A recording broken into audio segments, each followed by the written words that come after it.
Alright, very short video today. Two performance tips that I know nobody's made a video on. So, I'm assuming that you're either using dynamic LOD, um, this guy, or you're using auto FPS, this guy. And one thing that those apps do is they lower your TLOD so you can run things better on the ground, and steadily they'll increase it with your altitude to make it look better and run smoother. But if you notice, it takes maybe 5 seconds to kick in on the ground.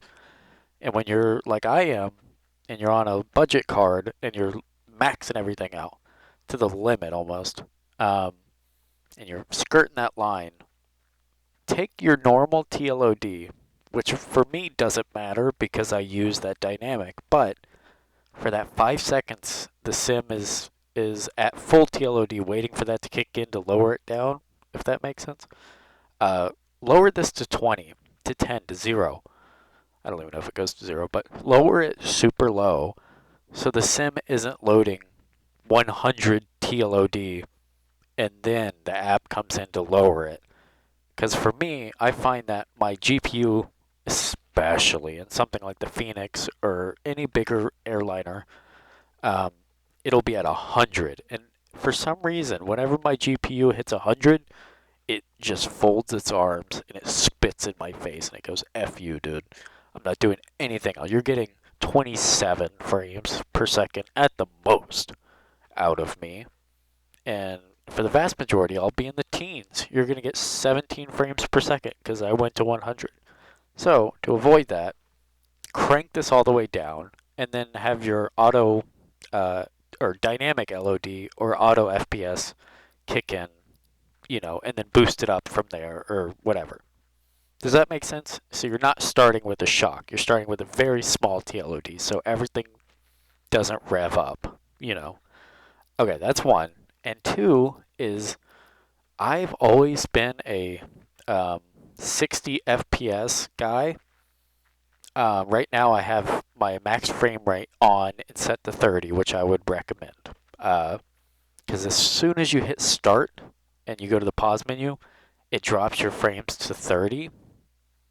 And it just keeps this from going bananas. Because sometimes when I'm in the sim menu, the settings menu, it just maxes my GPU out. For whatever reason, it's ridiculous. But I've always been a 60 FPS guy.